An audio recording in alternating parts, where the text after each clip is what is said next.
Assalamualaikum warahmatullahi wabarakatuh. Nama saya Muhammad Arif bin Mat Yazid dan hari ini saya akan menerangkan sedikit tentang konsep kesusasteraan. Bila kita melihat balik pada pesan kesusasteraan itu, sebenarnya ia merupakan sebuah karya yang disampaikan melalui lisan. Bila kita melihat sastra, perkataan sastra tersebut sebenarnya berasal daripada perkataan Sanskrit yang bermaksud buku yang indah. Bila kita melihat balik sastra ini sebenarnya terinspirasi daripada kehidupan. Bila kita melihat daripada inspirasi kehidupan. Inspirasi kehidupan ini penuh dengan pengajaran serta perkara-perkara yang kita boleh ambil sebagai pendoman hidup. Sastra ni ada 4 jenis yang utama. Memang ada 4 sahaja. Yang pertama adalah pendidikan. Sastra ni memberikan kita pendidikan, ada mungkin dalam perkataan sains, dalam buku cerita-cerita ataupun dalam pantun tersebut. Yang kedua adalah dakwah. Dakwah ini adalah penyebaran agama Islam tentang ilmu-ilmu agama Islam yang memberikan hidayah kepada semua, terutamanya umat Islam lah. Yang ketiga adalah untuk hiburan. Ada sesuatu sastra ini adalah untuk kita meriangkan hati kita sendiri. Ada kalanya kita tentang berduka, tentang sedih. Jadi sastra ini merupakan salah satu medium untuk kita berhibur, terutamanya bagi orang pada zaman dahulu. Yang keempat adalah kritikan sosial. Kritikan sosial ni merupakan suatu benda yang membina lah dalam sastra tersebut. Bila kita melihat ini merupakan antara medium untuk bagi orang-orang terdahulu untuk menyuarakan suara mereka, pendapat mereka, terutamanya kepada pemerintah ataupun orang-orang sekeliling pada waktu itu.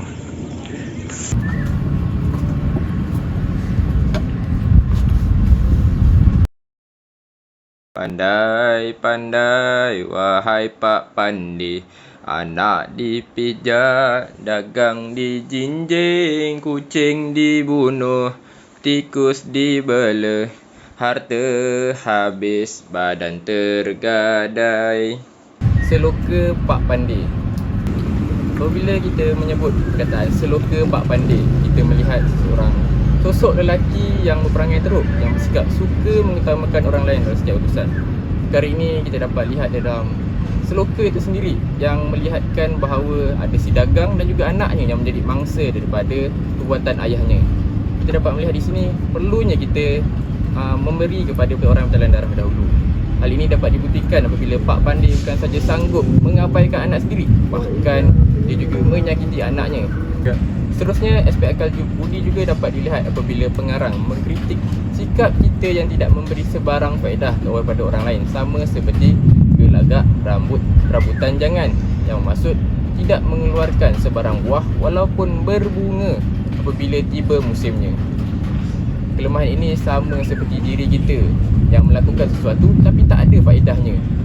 Ini dapat dilihat bahawa Pak Pandai itu ingin menolong seorang tapi dirinya sendiri tidak terjaga dan menyebabkan anaknya sendiri sengsara. Kita dapat melihat bahawa pantun ini tidak datang dengan maksud yang kosong. Terutama pada pantun-pantun yang dibuat oleh orang-orang zaman dahulu, pasti ada perkara yang ingin disampaikan. Contoh pantun yang boleh saya ambil adalah buah cempedak di luar pagar, ambil galah tolong jolokkan. Saya budak baru belajar, kalau salah tolong tunjukkan. Mungkin bagi kita yang tidak meneliti secara betul-betul akan melihat bahawa maksudnya hanya disampaikan oleh 2 baris yang bawah. Namun apabila kita perhatikan betul-betul, sebenarnya 2 pembayang atas memainkan peranan penting untuk menyampaikan maksud sebenar pantun ini. Ini pembayang bagi 2 perkataan atas. Yang pertama, kita melihat bahawa buah cempedak di luar pagar.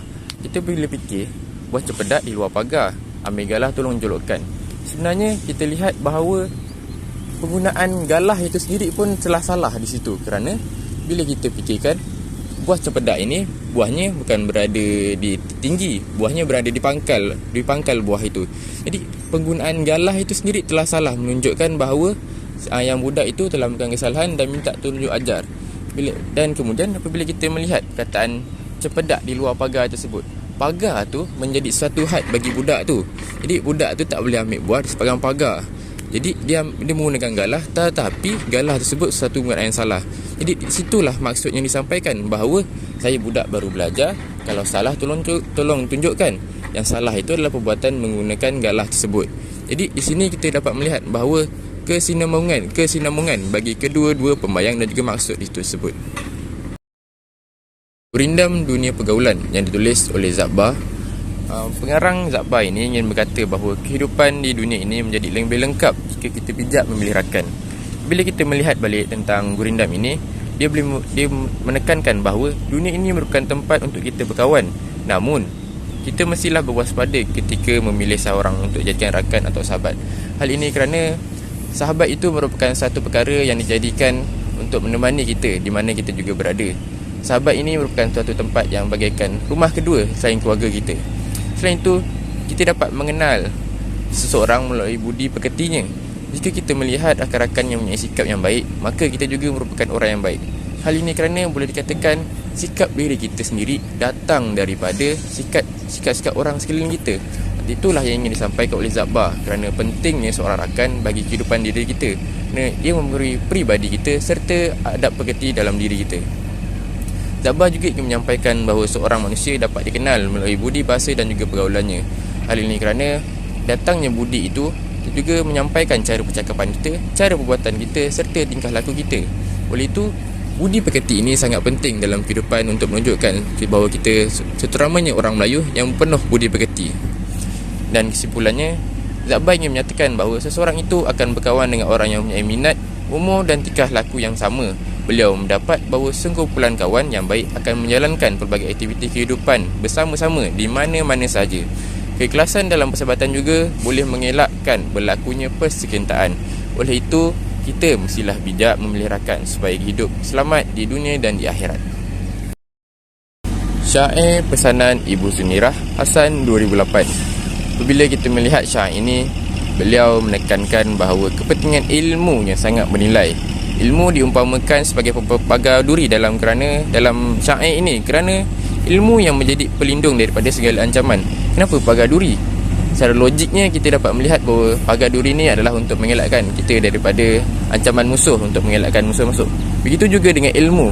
Bila kita melihat ilmu ini juga sebagai pendamping kita, sebagai pelindung kita. Kerana dengan adanya ilmu kita tahu bahawa perkara ini salah, perkara ini tak boleh buat.